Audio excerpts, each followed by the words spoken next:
In the winter of 1883, while 47 people froze to death across 4 Montana counties, 2 Norwegian orphans and their dogs sat in their cabin reading books by candlelight. Outside, it was 61 degrees below zero. Inside, the butter on their table was soft enough to spread. But 5 months earlier, every single person in Blackwater Creek had called them fools. Every single one. This is not a story about luck. This is not a story about miracles. This is a story about knowledge that almost died with a charcoal burner in a foreign land, and the 2 children who carried it across an ocean, across a continent, and into the teeth of the worst winter Montana had seen in 20 years. It is a story about what happens when everyone you know tells you that you are wrong, and you keep going anyway. The wagon crested the ridge on the 12th of August, 1882, just as the afternoon sun began its slow descent toward the peaks of the Absaroka Range. Stellan Korsgaard pulled back on the reins and brought the tired horses to a stop. Beside him, his sister Britta shielded her eyes against the glare and looked down into the valley below. Blackwater Creek, their father's dream, their inheritance. The valley stretched out before them like a green bowl cradled between forested ridges. A river wound through its center, catching the light in silver flashes. Scattered along its banks were the rough shapes of cabins, a sawmill with its water wheel turning slowly, a general store, a church steeple pointing toward heaven. Smoke rose from a dozen chimneys, thin and peaceful in the still air. It looked like a painting. It looked like a promise. Stellan was 19 years old. His hands on the reins were calloused and scarred, the hands of a man who had worked since childhood. His face was lean and weathered beyond his years, with pale blue eyes that revealed nothing. He had not smiled in 8 months. Not since the fever took their parents in a single terrible week, leaving him and Britta alone in a Pennsylvania boarding house with $38, a leather-bound journal, and a deed to land neither of them had ever seen. Britta was 16. Where her brother was stone, she was water, always moving, always thinking. She could read and write in both English and Norwegian, skills their mother had insisted upon even when their father grumbled about wasted time. She kept their father's journal in a canvas satchel that never left her side. She had read every page of it during the long journey west, trying to understand the diagrams and calculations, the cramped handwriting that switched between languages sometimes in the middle of a sentence. Between them on the wagon seat, a gray dog with pointed ears lifted his head and sniffed the wind. Scout. Their father had named him that because he always found his way home, no matter how far he wandered. He was 4 years old, a Norwegian elk-hound mix with silver-tipped fur and eyes the color of amber. He had been their father's dog first. Now he was theirs. Stellan clicked his tongue, and the horses started forward, picking their way down the rutted track toward the valley floor. The descent took nearly an hour. By the time they reached the main road, the sun had dropped behind the western ridge, and the valley was filling with purple shadow. They passed the sawmill first. The rhythmic clang of metal and the whine of the blade carried clearly in the evening air. Men paused in their work to watch the wagon pass. 2 young strangers, foreigners by the look of them. The boy driving with his jaw set hard, the girl clutching a bag like it contained gold, a dog sitting between them like a sentinel. No one waved. No one called out a greeting. The general store was next. Cornelius Blackwood stood on its porch, a heavy man in a fine waistcoat that strained across his belly. He owned half the buildings in Blackwater Creek and held mortgages on most of the rest. He watched the wagon pass with the calculating eyes of a man who knew the value of everything and the worth of nothing. Strangers meant opportunity. Strangers meant someone new to sell to lend to eventually own. He made a mental note to find out who they were. The Korsgaard claim lay 2 miles upstream from the main settlement, at the end of a track that was more suggestion than road. Stellan drove the wagon as far as he could, then stopped when the trees grew too thick to continue. They walked the rest of the way in the gathering dusk. The cabin was the first thing they saw, or rather, what was left of it. Britta made a small sound in her throat. Stellan said nothing. He stood at the edge of the clearing and looked at the blackened timbers, the collapsed roof, the stone chimney standing alone like a monument to someone else's failure. Fire. Months ago, by the look of it. The weeds had already begun to reclaim the ash. No one had told them. The lawyer in Pennsylvania who had handled their father's affairs had not known. The letters their father had received from the previous owner had mentioned a fine cabin, sturdy and well-built. But that cabin was gone now, destroyed by lightning or carelessness or simple bad luck. They had no shelter. Winter was 3 months away. Stellan walked slowly through the ruins, his boots crunching on charred wood. Scout followed at his heels, nose working, whining softly. Britta stayed at the edge of the clearing, her hand pressed against her mouth, trying not to cry. Then Stellan stopped. He was looking past the ruined cabin, past the overgrown garden plot, past the listing outhouse. He was looking at something half hidden by undergrowth at the far edge of the clearing. A tree, not standing, fallen. But fallen was not the right word. Fallen implied something small, something ordinary. This was a titan, a colossus, a white pine so massive that its trunk rose higher than a man's head, even lying on its side. Its root ball had torn a crater in the earth when it toppled. Its crown had crushed a swath of smaller trees when it fell. From root to broken crown, it measured more than 60 feet. It had been dead for years. A windstorm had brought it down long before the first logger ever set foot in this valley. Its bark was thick and ridged, covered in places with moss and lichen. But the wood beneath that bark, Stellan knew, would be solid, dense, sound. He walked toward it as if drawn by an invisible cord. Britta watched him go, not understanding. She saw only a dead tree, an obstacle, another problem. But Stellan saw something else. He reached out and pressed his palm flat against the bark. The wood was cool beneath his hand, cool and faintly damp from the morning's rain, but not rotten, not soft.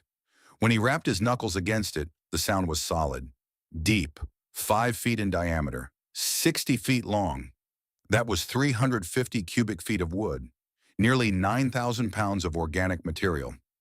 His father had taught him these calculations when he was 12 years old, standing beside a charcoal kiln in the forests of Telemark. Ingvar Korsgaard had been a coalbrenner, a charcoal burner. It was an ancient trade, passed down through generations. The charcoal burners did not simply make fuel. They understood fire in ways that other men did not. They knew how to stack logs in massive kilns, bury them under earth and sod, and set them smoldering for weeks in a slow, oxygen-starved burn. Mass, his father had said that day, laying his hand on a cooling kiln. Mass is everything. A fire burns hot and fast, but mass burns slow and long. Mass absorbs heat during the day. Mass releases heat at night. This is not insulation. This is a battery. The bigger the battery, the longer the warmth lasts. Stellan had not thought about those lessons in years, but standing here, with his hand on this sleeping giant, they came flooding back. He turned to look at the ruined cabin, then back at the tree. He knew what he was going to do. The next morning, they made the journey back to Blackwater Creek to buy supplies. Britta handled the transactions while Stellan loaded the wagon. Flour, salt, coffee, beans, nails, rope, a new axe head, 2 wool blankets, a sack of potatoes. The $38 became $23. Word had already spread about the orphans on the Korsgaard claim. A burned cabin, no family, no prospects. Cornelius Blackwood appeared at the general store just as they were finishing their purchases. He was all sympathy and concern. Such a tragedy about the cabin. Such a shame their father had not lived to see his dream. Such a difficult position for 2 young people alone in the world. He had a proposition. The land was worth something, even without the cabin, the timber rights especially. There was a fallen pine on the property, he understood. Magnificent specimen, worth good money at the mill if they could figure out how to move it. He was prepared to offer them $15 for the whole claim, cash in hand. They could take the next stage to Bozeman, find work in a proper town, start fresh somewhere civilized. $15 for their father's dream. $15 for the land he had saved 10 years to buy. $15 to walk away from everything he had wanted for them. Stellan looked at Blackwood for a long moment. The silence stretched. Britta held her breath. Then Stellan said a single word. No. He turned and walked out of the store. Britta hurried after him. Scout, who had been waiting outside, fell into step at his side. Blackwood stood on the porch and watched them go. His face was pleasant, but his eyes had gone cold. No one told Cornelius Blackwood no, especially not some foreign orphan boy who did not know his place. He would remember this. That afternoon, Harlan Crabtree came to the claim. Crabtree was the foreman of the sawmill, a man of 52 with iron-gray hair and a face like carved granite. He understood wood the way a preacher understood scripture. He had spent 30 years turning trees into lumber, and he knew the value of every board foot that passed through his mill. He had heard about the orphans. He had heard about the fallen pine, and he had heard about Stellan Korsgaard's refusal to sell. So he came to see for himself. He found the boy in the clearing, alone. The girl was somewhere in the wagon sorting supplies. The dog lay in the shade watching. The boy was doing something strange. He was digging, not just anywhere. He was digging a trench along the length of the fallen pine, clearing away the debris and undergrowth that had accumulated over the years. He was digging as if his life depended on it. Crabtree walked closer, studying the scene with professional interest. The massive log lay east to west, its root ball to the north. The boy had already cleared a space 20 feet long on the south side of the trunk. A foundation. The boy was digging a foundation. But against the tree? Not around it? Not through it? Crabtree stood with his hands on his hips, watching for several minutes before he spoke. Boy. Stellan paused, looked up, said nothing. What do you think you are doing? Building. Building what? A cabin. Crabtree laughed. It was not a kind laugh. He pointed at the massive trunk. Against that? You are building against a dead tree? Stellan did not answer. He went back to digging. Crabtree shook his head. He had seen foolishness before, but this was something special. This was the kind of foolishness that got people killed. That log has been soaking up ground moisture for a decade, he said. The bark might look solid, but the inside is probably half rot by now. You build against that, you are inviting damp straight into your walls. Carpenter ants, boring beetles, mold. It will be crawling with vermin by first frost. Still Stellan dug. That boy is building his coffin before he is dead. The words hung in the air. Stellan's shovel bit into the earth, lifted, threw, bit again. Crabtree waited. Most men would have argued. Most men would have defended themselves.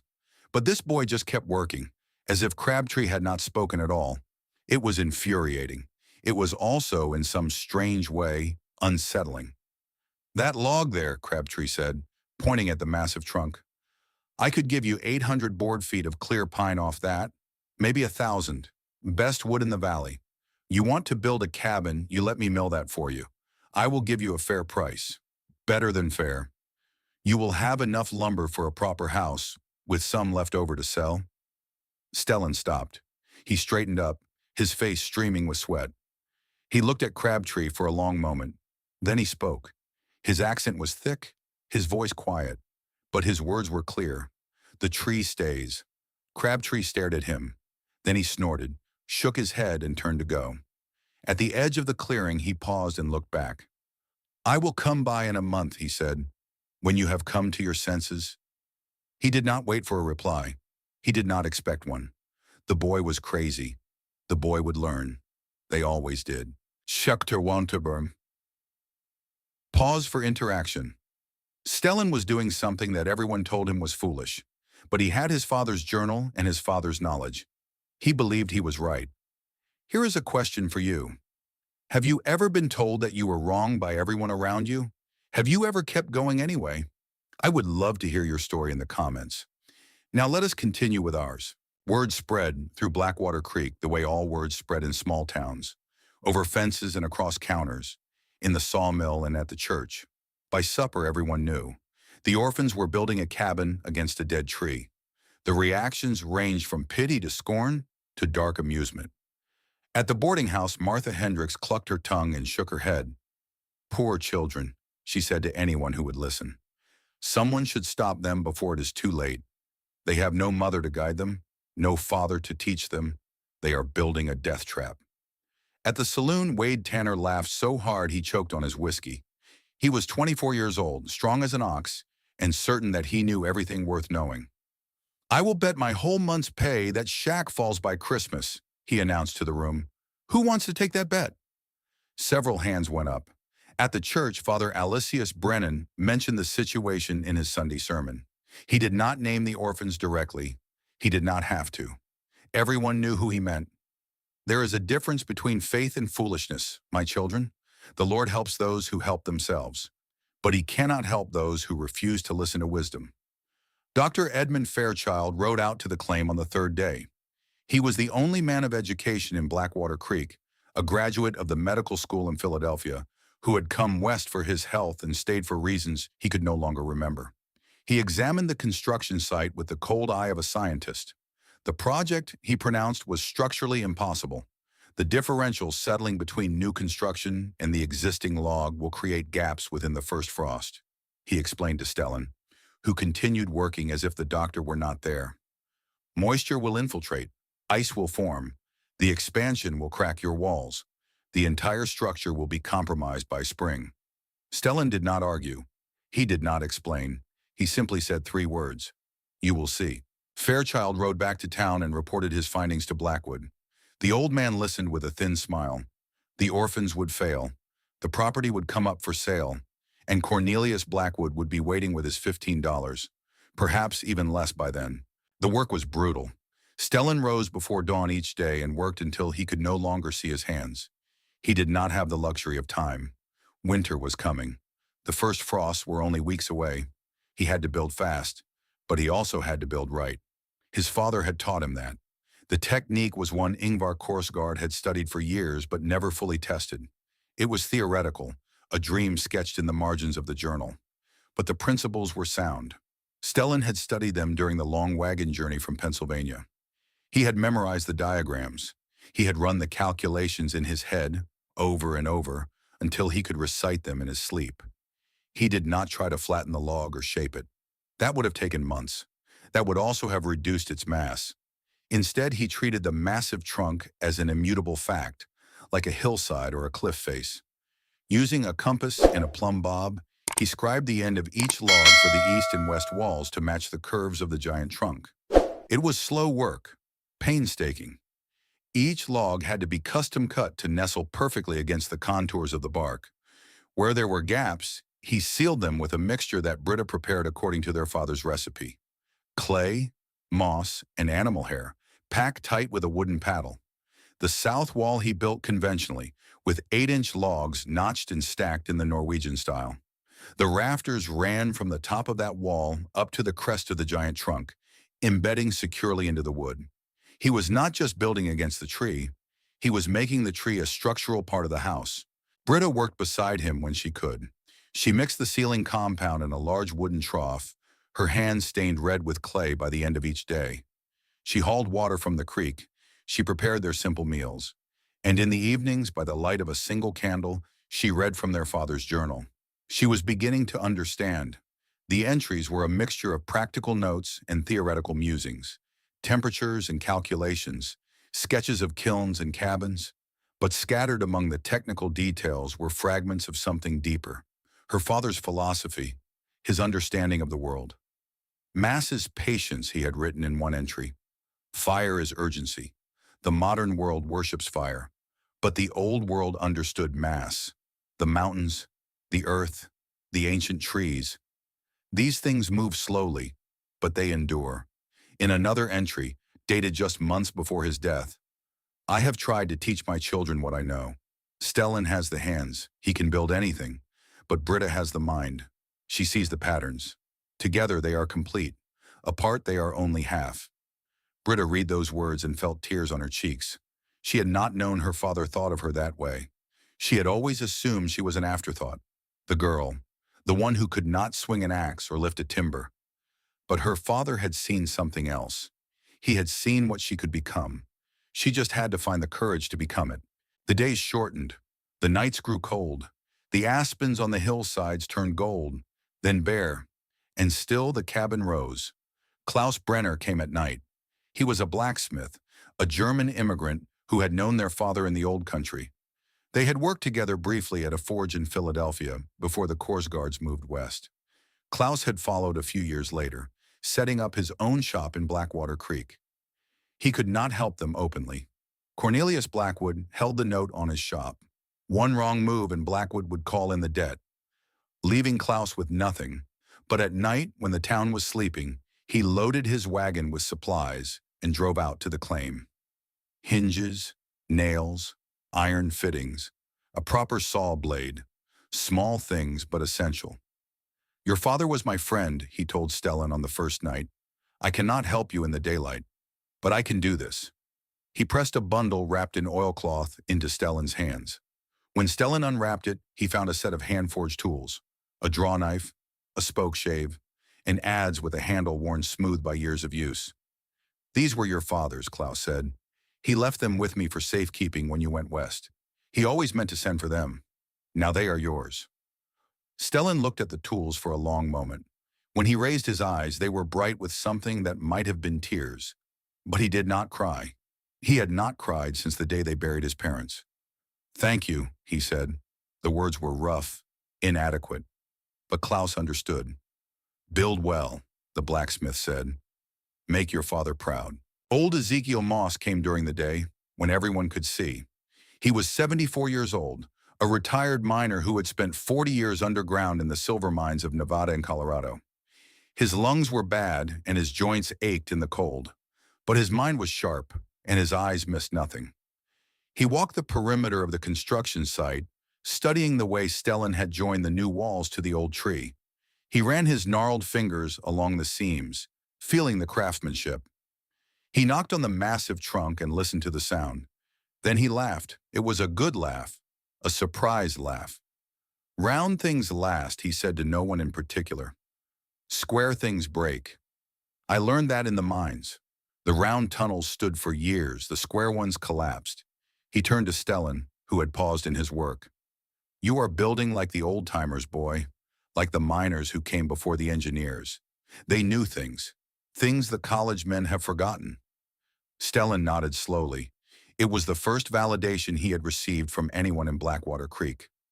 Ezekiel pulled a worn pipe from his pocket and began to fill it with tobacco. His movements were slow and deliberate.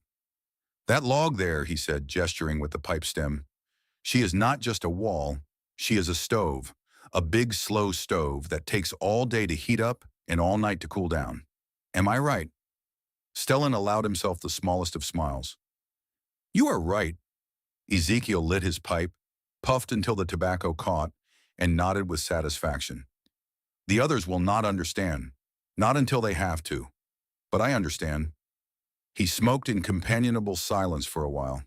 Then he reached into his coat and pulled out a small bottle of whiskey. "For the cold nights," he said, "and for when the cabin is finished." He left the bottle on a stump and walked away, whistling an old mining song that Britta did not recognize. Pause for interaction. Not everyone in Blackwater Creek was cruel. Old Ezekiel saw what Stellan was building. He understood. "This is something I have learned in my own life.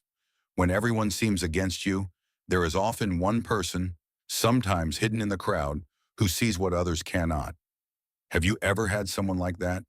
Someone who believed in you when no one else did?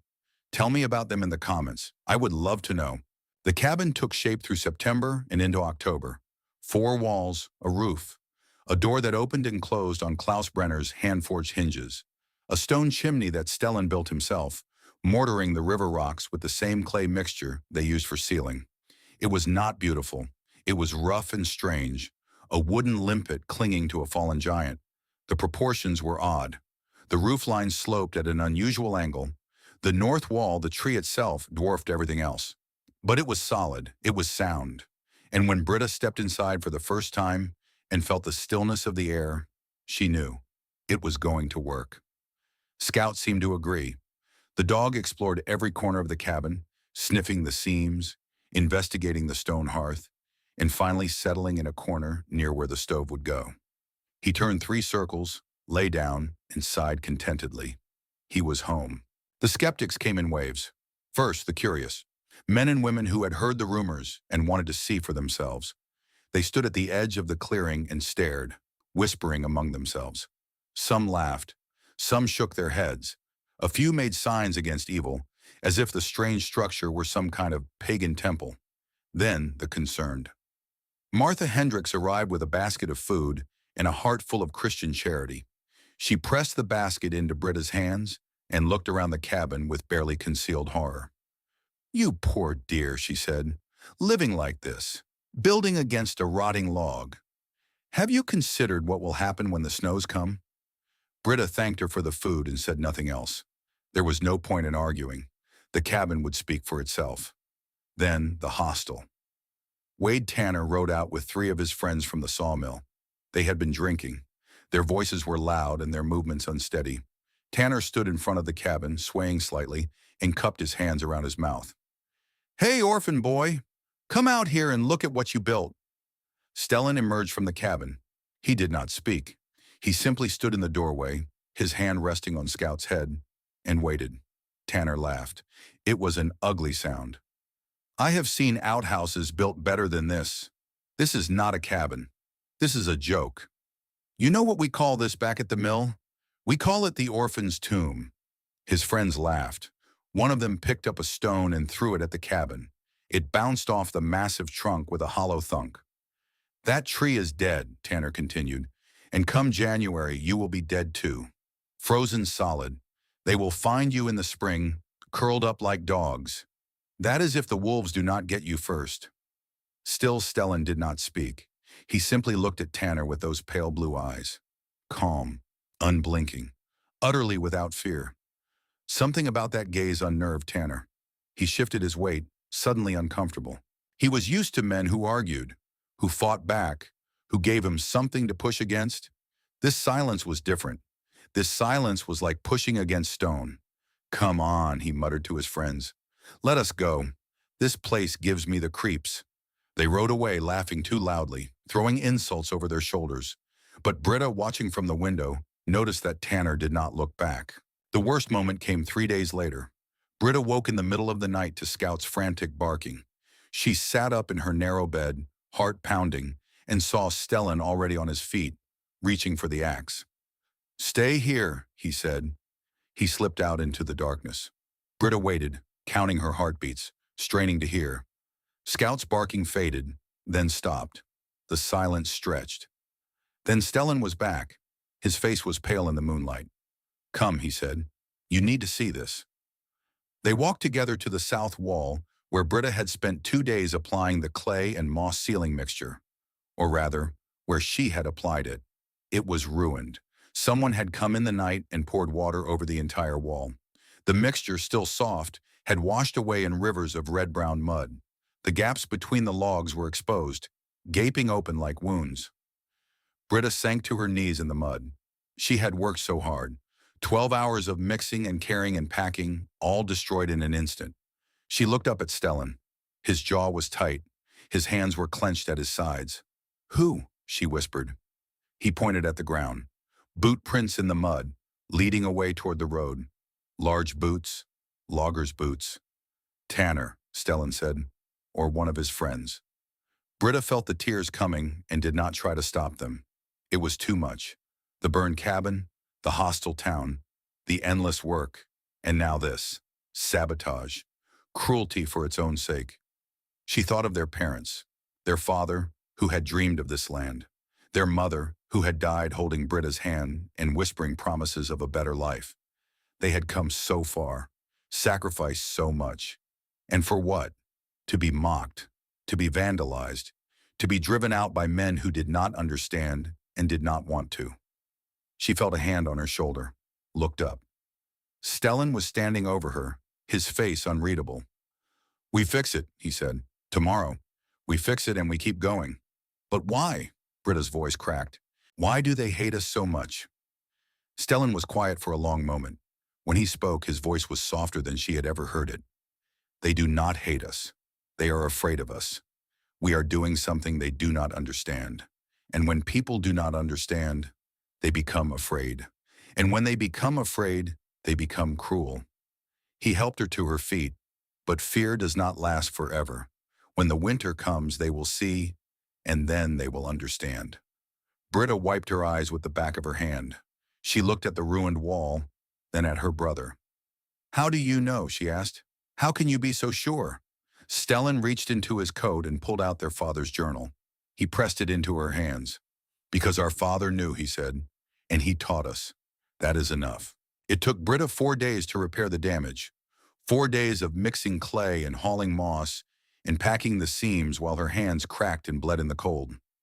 Stellan stood guard at night, the axe across his knees, Scout at his side. No one came. Perhaps they had made their point. Perhaps they were waiting for winter to finish what they had started. Either way, the vandalism did not happen again. By the end of October, the cabin was complete. The first real test came in early November. A cold snap rolled down from Canada, dropping temperatures to 15 degrees below zero and bringing winds of 25 miles per hour. It was not the worst weather the valley had seen, but it was enough to separate the prepared from the unprepared. In the boarding house, Martha Hendricks fed her stove all night and still found frost on the inside of her windows by morning. Her water bucket froze solid 10 feet from the fire. She slept in her coat, her breath hanging in clouds above her bed. In the saloon, the men gathered close around the pot-belly stove and told stories about worse winters they had known. But their faces were drawn, and they drank more than usual, and no one mentioned the orphan's cabin. In the cabin against the fallen tree, Stellan lit a small fire in the stone hearth and read a book. He was wearing a flannel shirt, no coat, no gloves. The temperature inside was 62 degrees and stable. Britta sat at the small table, working on a translation from their father's journal. Scout lay in his corner, nose tucked under his tail, perfectly content. On a shelf built directly into the massive north wall, a bowl of bread dough was rising, slowly, steadily, puffing up under its cloth cover. The tree was working. All day long, the small fire had sent its heat into the cabin air. Most of that heat had been absorbed by the massive trunk, soaking into its dense wood like water into a sponge. Now, as night fell and the fire burned low, the process was reversing. The heat stored in the tree was flowing back out, radiating into the room in a steady, gentle wave. Britta put her hand against the inner surface of the tree. It was warm. Not hot, but warm. The warmth of a body. The warmth of something alive. She understood now what her father had meant. "The tree is not dead," she said softly. "It is just sleeping. And while it sleeps, it shares its warmth with us." Stellan looked up from his book. For a moment, something like a smile crossed his face. "Father would have liked that," he said. The sleeping giant. Patience Crabtree came the next day. She was the eldest daughter of Harlan Crabtree, the sawmill foreman. But where her father was hard and unforgiving, Patience was curious and kind. She was 22 years old, with her mother's dark hair and her father's stubborn chin. She had lost a sister 6 years ago, a younger girl named Emily who had died in the cold, and the loss had marked her in ways she did not fully understand. She had heard about the orphan's strange cabin. She had heard her father's contempt, but she had also heard Ezekiel Moss's defense, and the old miner's words had stayed with her. Round things last, square things break. So she came to see for herself. Stellan was chopping wood when she arrived. He stopped and watched her approach, his axe resting on his shoulder. Scout trotted over to investigate, his tail wagging cautiously. "She is friendly," Patience said, reaching down to scratch behind Scout's ears. "His name," Stellan said. "Scout." Patience smiled. She looked past him at the cabin, studying the strange junction between new wood and old, the way the roof swept up to meet the massive trunk. "May I see inside?" Stellan hesitated. No one from the town had asked to see inside. They had only come to stare and mock and predict failure. But there was something different about this woman, something in her eyes that reminded him of his mother. He nodded and led her to the door. The heat hit Patience like a wall when she stepped inside. Not the harsh, dry heat of a roaring fire, but something softer, deeper. The air was still and warm, with a faint scent of pine sap and baking bread. She stood in the center of the small room and slowly turned, taking it all in. The sturdy furniture, the books on the shelf, the bread rising on the wall, and the wall itself, the massive trunk that dominated the north side of the cabin, its rough bark radiating warmth. "It is warm in here," she said, her voice filled with wonder. "Truly warm. Not like any cabin I have ever been in." Britta rose from her chair. She had been reading, but now she closed the book and came to stand beside the visitor. The tree stores the heat, she explained. During the day, it absorbs everything the fire puts out. At night, it gives that heat back. My father spent years studying this in Norway. The bigger the mass, the longer the warmth lasts. Patience reached out and touched the bark. Her eyes widened. It is warm. The tree itself is warm. Britta smiled. It has been warm since October, and it will stay warm until spring.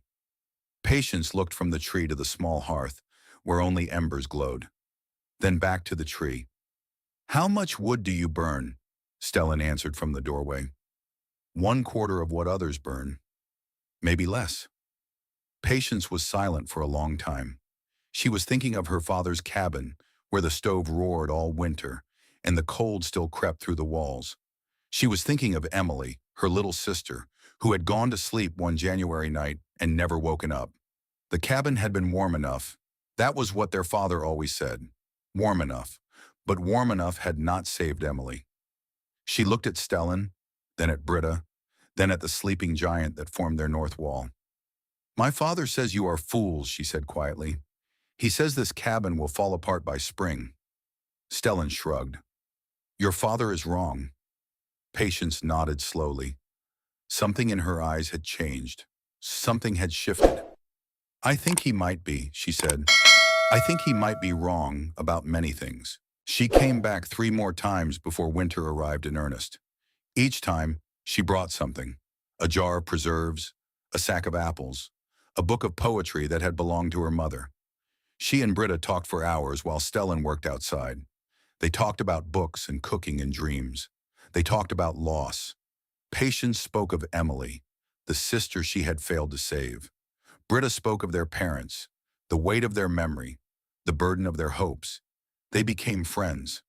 It was the first real friend Britta had made in America.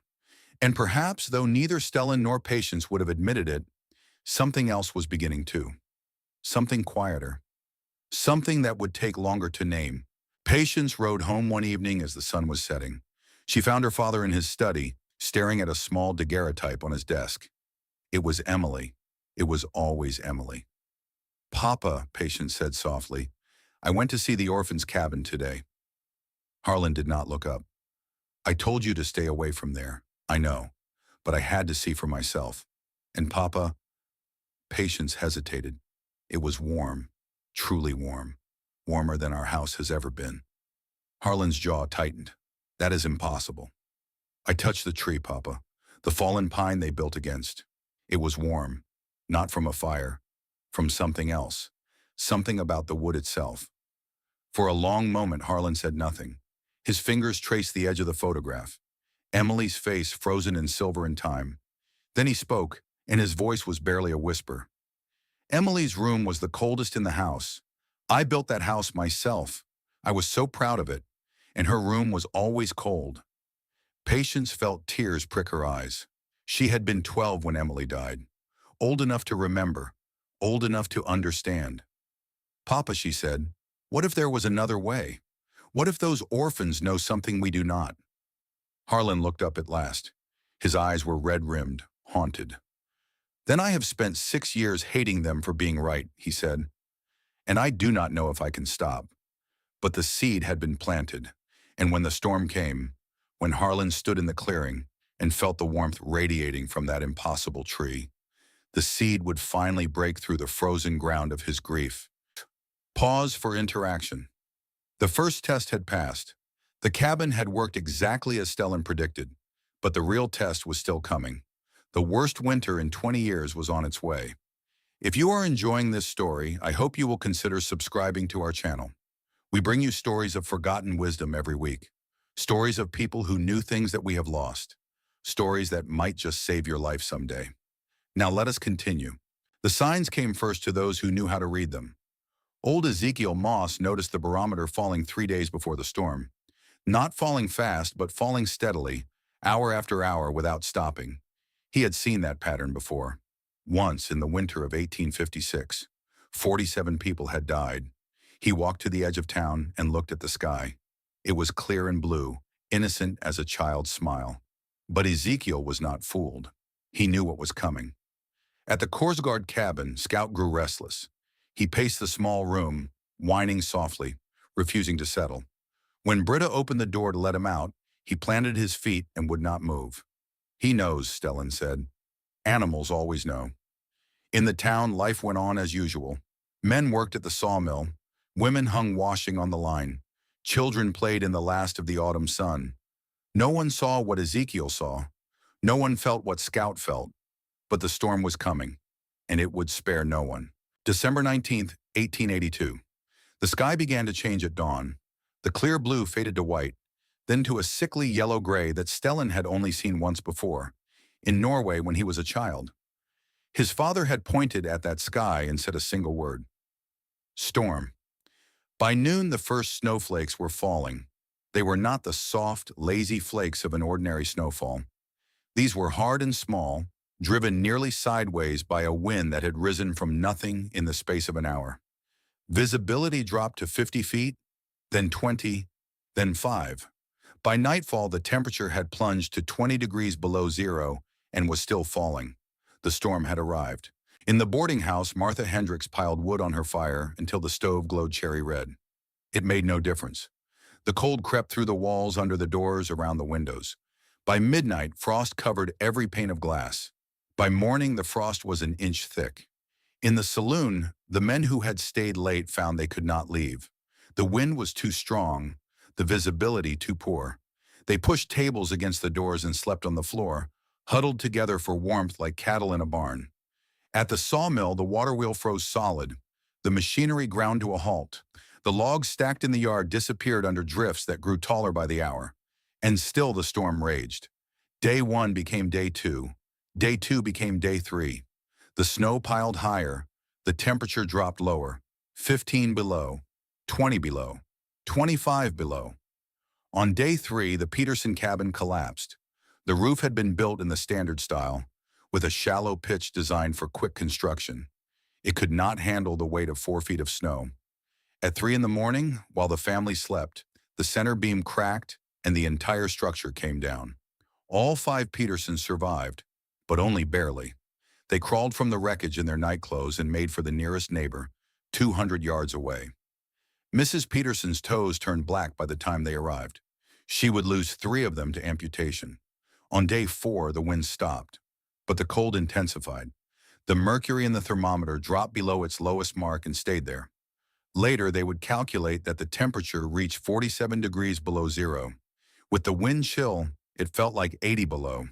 Exposed skin froze in minutes. Spilled water turned to ice before it hit the ground. Metal became so cold it was dangerous to touch with bare hands. On day 5, Wade Tanner made a mistake. He had been cooped up in his cabin for 4 days, and his firewood was running low.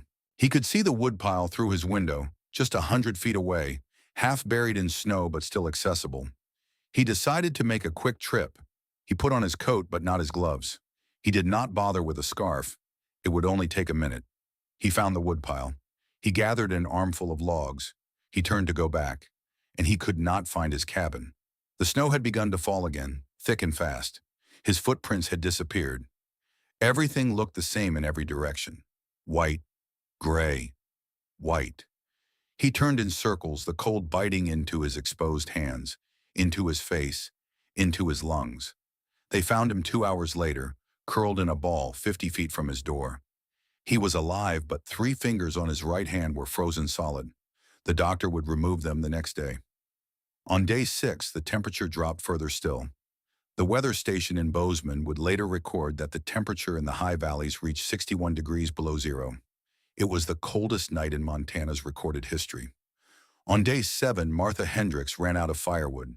She had burned everything she could find. The furniture, the floorboards from the back room, the books she had brought from Boston 30 years ago. But it was not enough. The cold was winning. She thought of the children who boarded with her, the 2 Henderson girls, Emma and Sarah, whose parents had gone to Bozeman for supplies and not returned. She thought of what would happen to them if she let the fire die. And she thought of the orphans with their strange cabin built against a dead tree. The orphans she had pitied and dismissed. The orphans who were probably frozen solid by now, just as everyone had predicted. Except that Patience Crabtree had told her something. 2 weeks ago. She had described the cabin, the warmth of it, the way the tree held the heat. Martha had not believed her. How could a dead tree be warmer than a living fire? But now, with the cold creeping into her bones and the children shivering in their beds, she found herself thinking about it. What if Patience was right? What if the orphans were still alive? The knock came at midnight on the seventh day.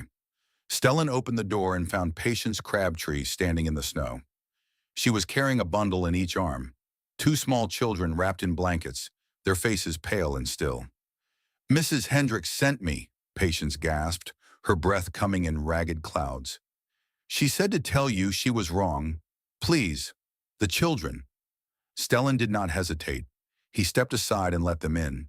The heat hit Patience like a physical force. After the terrible cold outside, the warmth of the cabin was almost painful.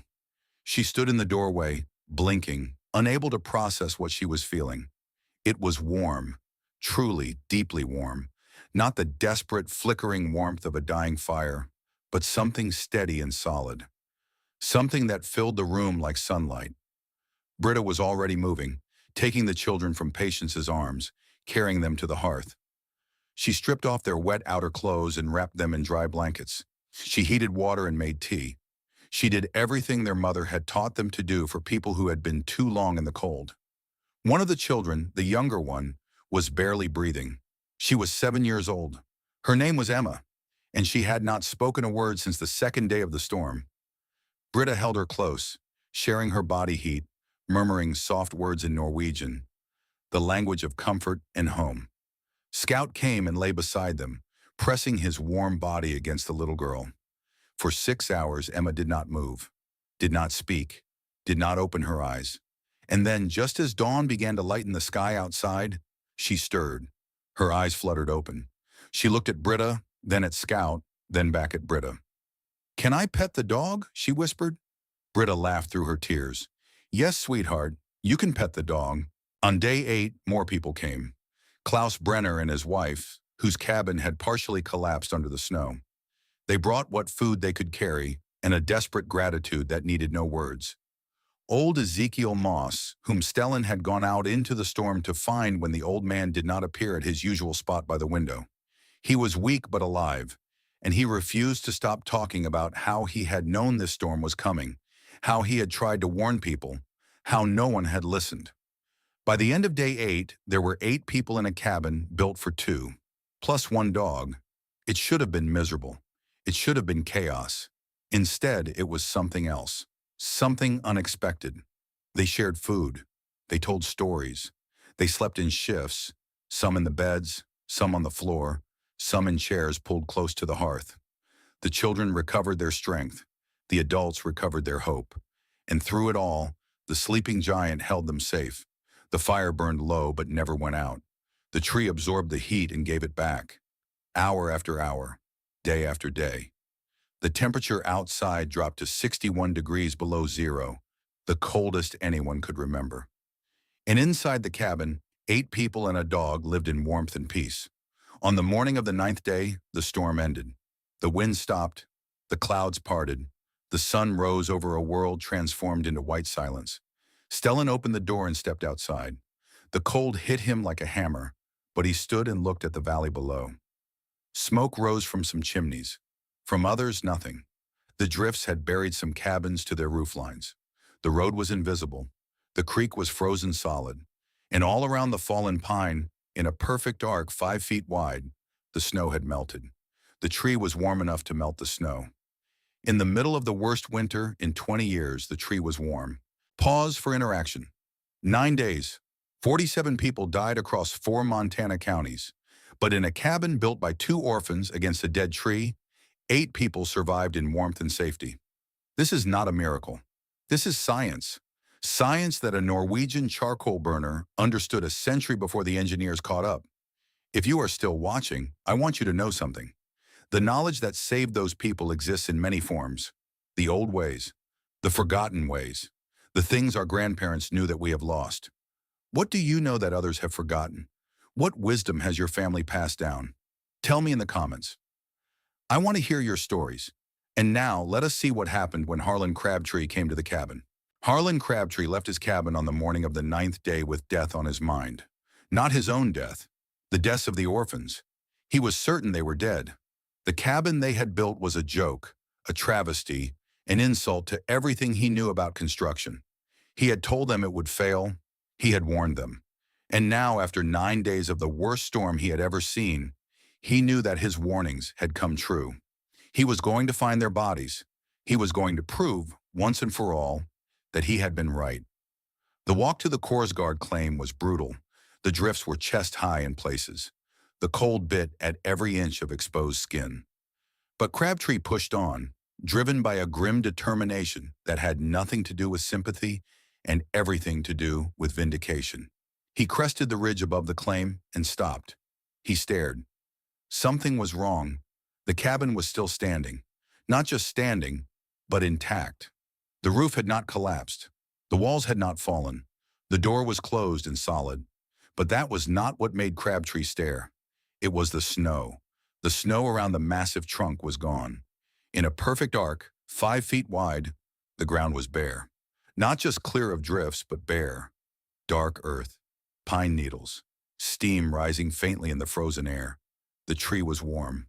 Crabtree walked closer, his movements slow and mechanical. He reached out a gloved hand and laid it against the bark. Heat, not the faint residual warmth of decaying wood. Real heat, the heat of a stove that had been burning all night, the heat of a hearth that had never gone cold. He stood there for a long time, his hand pressed against the sleeping giant, trying to understand what he was feeling. His entire understanding of wood and construction was crumbling around him. Everything he had believed was wrong. Finally, he walked to the cabin door. He knocked. The door opened. Stellan Korsgaard stood in the doorway, wearing a flannel shirt, no coat, no shawl. Behind him, Crabtree could see people moving. He could smell bread baking. He could feel warmth flowing out of the cabin like water from a spring. He stepped inside. 8 people looked up at him. Men and women, children, a dog, and in the corner, wrapping a blanket around one of the Henderson girls, his own daughter, Patience. She met his eyes and said nothing. She did not need to. Everything was written on her face. "I told you, Papa, I told you." On a small shelf built directly into the massive trunk, a mound of bread dough was rising. On the table, a dish of butter sat soft and spreadable. Crabtree looked at the bread. He looked at the butter.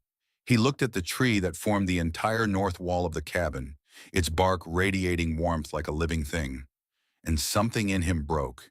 He thought of Emily, his younger daughter, the one who had died 6 winters ago in a cabin he had built himself. A cabin that had been warm enough. That was what he had always told himself. Warm enough. But warm enough had not saved her. She had gone to sleep one night and never woken up. The cold had crept into her small body and stolen her away. And Crabtree had found her in the morning, still and pale and forever beyond his reach. He had built that cabin with his own hands. He had been so proud of it, and it had killed his daughter. Ever since that night, he had hated anything new, anything different, anything that challenged what he knew. Because if he admitted that there might be a better way, he would have to admit that Emily might have lived. That was too much to bear. So he had mocked the orphans. He had predicted their failure. He had wanted them to fail because their success would be his condemnation. But here they were, alive, warm, and here he was, standing in their cabin, surrounded by the proof of everything he had denied. He looked at Stellan. The young man's face was calm, patient, without mockery. Crabtree opened his mouth to speak. He did not know what he was going to say. An apology, perhaps. A confession. Something. But what came out was something else entirely. "I called you a fool." His voice cracked. He felt tears on his cheeks, freezing as they fell. "I called you a fool while you were building the only thing in this valley that could have saved my Emily." The cabin was silent. No one moved. No one spoke. Crabtree sank to his knees on the rough wooden floor. He was not a man who wept. He had not wept at his daughter's funeral. He had not wept at his wife's grave. But he wept now, great racking sobs that shook his entire body. He wept for Emily. He wept for his pride. He wept for all the years he had spent hating anything that challenged what he knew. He wept for the orphans he had mocked, who had saved everyone he had failed to save. Britta was the one who moved first. She knelt beside Crabtree and put her hand on his shoulder. She did not speak. She did not need to. She understood grief. She understood guilt. She understood what it meant to carry the weight of the dead. After a long moment, Crabtree raised his head. His face was wet and raw. His eyes were the eyes of a man who had finally stopped running from himself. "How?" he whispered. "How did you know?" Stellan came forward and crouched beside him. In his hands was the leather-bound journal, worn and stained, that had belonged to their father. "Our father knew," he said quietly. "He was a charcoal burner in Norway. He understood how heat moves through mass. He taught us before he died." He pressed the journal into Crabtree's hands. "Look," he said. "Read. Understand." Crabtree opened the journal. His hands were shaking.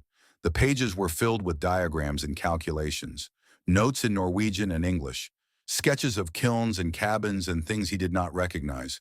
But as he turned the pages, he began to see patterns. He began to understand.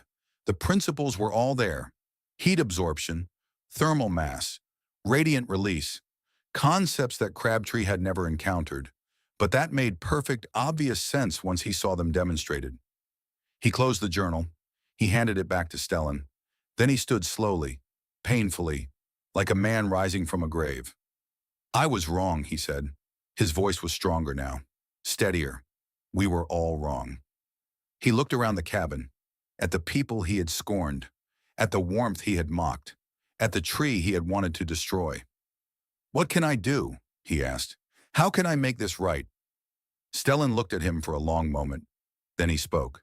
"Teach others. When spring comes, teach them what you have learned. That is how you make it right." The storm had killed 47 people across 4 Montana counties. 12 cabins had collapsed under the weight of the snow. 200 head of cattle had frozen in their barns. The damage would take years to repair, but in Blackwater Creek, something else was happening, something new. When the roads cleared, people came to look at the Corps Guard cabin, not to mock this time, but to learn. They stood in the clearing and studied the strange junction between new wood and old. They touched the bark of the sleeping giant and felt its warmth. They asked questions. They took notes. The other skeptics found their own ways to reckon with what they had witnessed. Wade Tanner, the young sawyer who had bet his month's pay against the cabin, never fully regained the use of his right hand. But he became one of the most vocal advocates for the new building methods, showing his scarred fingers to anyone who doubted. "This is what the old way cost me," he would say. "Learn the new way." Dr. Fairchild wrote a formal letter of apology to Stellan, acknowledging that his assessment had been structurally incorrect. He requested permission to study the cabin's construction, and his subsequent paper, published in a Philadelphia engineering journal, brought the Corps Guard method to the attention of academics back east. Cornelius Blackwood said nothing. He never apologized, never acknowledged his role in trying to drive the orphans from their land. But he also never again tried to buy the Corps Guard claim. And when his own grandson built a homestead 20 years later, he built it against a hillside, with earth berms on the north wall. Father Brennan revised his sermon. The following Sunday, he spoke about the wisdom of the meek and the blindness of the proud. He did not mention the orphans by name. He did not have to. And Martha Hendricks, the woman who had called them poor children and predicted their doom, became their most unexpected champion. She told everyone who would listen about the night Patience had brought the Henderson children to the cabin, about the warmth she had felt when she finally visited herself 3 days after the storm broke, about the bread rising on the shelf. "Some people," she would say, shaking her head, "know things that the rest of us have forgotten. We should listen to them. We should learn." Harlan Crabtree was among the first to arrive. He came with lumber and tools ready to work, ready to learn. "I cannot undo what I said," he told Stellan, "but I can help you teach the others. I know how to build. I just did not know what to build." Stellan accepted his help, not with forgiveness, because forgiveness was not needed, but with something that might have been respect. Together, over the following weeks, they developed what would come to be known as the Corps Guard method. It was not always possible to find a fallen giant like the one that had saved them, but the principles could be adapted. Thicker walls, more mass. Earth berms against the north side. Cellars dug deep, where the ground held its steady 54 degrees. By spring, 4 logging camps had adopted the techniques. 7 new homesteads were built according to the new principles. The cabins that followed were not beautiful, but they were warm. They saved lives, and the knowledge spread. Stellan and Patience were married in the autumn of 1883, in the small church where Father Brennan had once preached about the difference between faith and foolishness. The father presided over the ceremony. In his blessing, he spoke words that surprised everyone, including himself. I once said that there is a difference between faith and foolishness. I was wrong. Sometimes faith looks like foolishness to those who cannot see. Sometimes the fool is the only one who understands. He looked at Stellan, at Patience, at the congregation that included Harlan Crabtree and Martha Hendricks, and all the others who had once mocked and were now humbled. God works in mysterious ways, he said. Sometimes he works through orphans and dead trees. Britta never married. She had other work to do. Over the following years, she gathered everything she could about her father's methods. She interviewed the old-timers who remembered similar techniques from other places. She read what few books existed on the subject, and slowly, carefully, she compiled it all into a small volume that she titled Warmth from the Earth, a practical guide to building in cold climates. It was not a popular book.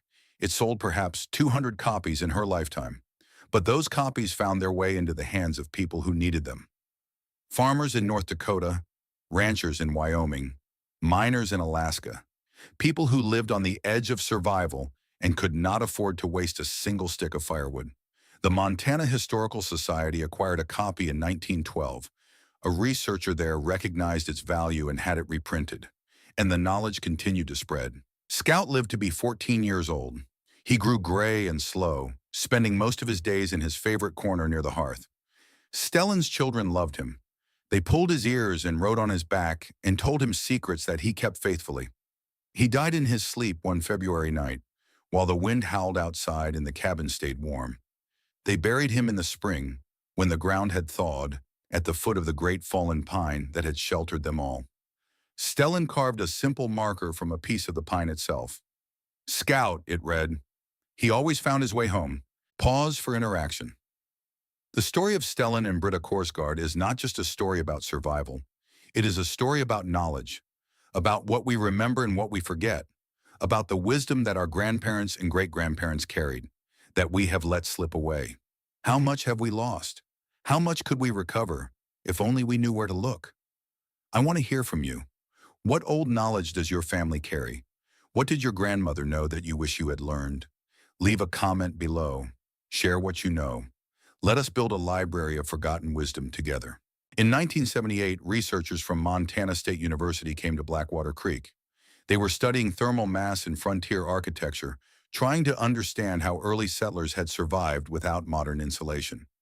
Someone had told them about the Korsgaard cabin. Someone had given them a copy of Britta's book. The cabin was gone by then, collapsed and overgrown, but the great pine was still there, too massive to rot, too solid to decay. And in a sealed box hidden in a hollow of that tree, they found something remarkable, a leather-bound journal. Ingvar Korsgaard's journal. Stellan had placed it there decades ago, for safekeeping, for posterity. The researchers rebuilt a section of the original cabin according to the specifications in the journal. They installed modern instruments to measure temperature and heat flow. They waited for winter. The results confirmed what Stellan and Britta had known all along. The thermal mass of the giant pine produced an R value equivalent to R60. It matched the standards of modern passive house construction. The charcoal burner from Norway had anticipated building science by nearly a century. The researchers published their findings.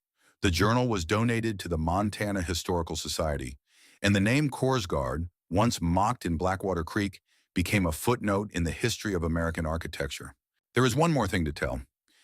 In the autumn of 1930, when Stellan Korsgaard was 67 years old, a young writer came to Blackwater Creek. He was working on a book about frontier survival, and he had heard about the legendary cabin built against a fallen tree. He found Stellan sitting on the porch of a house he had built 30 years earlier. It was a fine house, modern by the standards of the time, with proper insulation and central heating. But in the back, in a small clearing behind the wood shed, the great pine still lay where it had fallen a century before. Stellan showed the writer the journal. He told him the story of the winter of 1883. He spoke of his father, the charcoal burner, and his sister, the keeper of knowledge, who had died peacefully 5 years earlier. And when the writer asked him what lesson he would want people to remember, Stellan was quiet for a long time. Then he spoke. "The modern world is very proud," he said. "It believes it knows everything. It believes the old ways were foolish and the new ways are wise." He looked out at the great pine, its bark weathered now, its wood slowly returning to the earth. But the old ways were not foolish. They were just slow. They took time to learn, time to understand. The new ways are fast. They are easy. And because they are easy, people believe they are better. He smiled. It was the same small smile his sister had seen so many times. The smile that meant he knew something others did not. But when the winter comes, when the power fails, when all the easy things stop working, he said, the old ways will still be there, waiting, patient, ready to save us again. He reached into his pocket and pulled out a worn leather notebook. It was not the original journal. That was in the Historical Society now, but it was a copy written in his own hand with additions from his years of experience. He pressed it into the writer's hands. "Keep this," he said. "Share it. Teach it. The tree taught me something important. It taught me that nothing is ever truly dead. Not knowledge, not love, not the people who came before us." He looked at the great pine one last time. "They live on," he said, "in us, in what we remember, in what we pass on." Stellan Korsgaard died in his sleep on a winter night in 1934. He was 71 years old. The night was cold but not bitter, and the house was warm. His children found him in the morning, peaceful in his bed, a small smile on his face. On the nightstand beside him was a photograph of a young woman with dark hair and stubborn chin, Patience, who had died 3 years earlier. And beside the photograph, a child's drawing of a tree. They buried him next to his wife in the cemetery on the hill above Blackwater Creek. His gravestone was simple, carved from a piece of the great pine that had saved so many lives. Stellan Korsgaard, it read, 1863 to 1934, and below that a single line in Norwegian, Far var ret. Father was right. The great pine lies there still. You could find it if you looked. The clearing has grown over, and the cabin is long gone, but the tree remains. Too massive to move, too solid to decay. It will be there for another century at least, slowly returning to the earth that made it. And somewhere in that tree, in a hollow that only a few people know about, there is a small metal box. Inside the box, wrapped in oilcloth, is a sheet of paper. Stellan placed it there on the last day of his life. The paper contains a single paragraph written in his careful hand. "If you have found this, you are standing where I stood 50 years ago, where I looked at a dead tree and saw something everyone else had missed. I hope you see it too. I hope you remember what we have forgotten. The tree does not stop sheltering the day it falls. Neither does knowledge, if someone remembers to pass it on." Below that, a signature. And below the signature, one final word. Remember. February, final pause for interaction. This is the end of our story, but it is not the end of the knowledge. What Stellan and Britta Korsgaard knew, what their father taught them, what saved those 8 lives in the winter of 1883, it is still out there, waiting, patient, ready to be discovered again. If you learned something today, if this story meant something to you, I have a request. Share it. Share it with someone who might need it. Someone who cares about the old ways. Someone who understands that our grandparents were not fools. And if you have stories of your own, old knowledge that your family has carried, please share them in the comments. Let us build something together. A library of wisdom, a community of remembering. Thank you for listening. Thank you for caring. Thank you for being here. And remember what Stellan Korsgaard wrote all those years ago. The tree does not stop sheltering the day it falls. Neither does knowledge if someone remembers to pass it on. Until next time. Disclaimer. This video presents a historically inspired reconstruction for educational and storytelling purposes. The characters, names, and specific events depicted are fictional, but the building techniques and scientific principles described are based on real historical practices in modern building science. The application of any building method today should be done in accordance with modern building codes, safety guidelines, and professional consultation. This content does not constitute professional, technical, or legal advice. The end.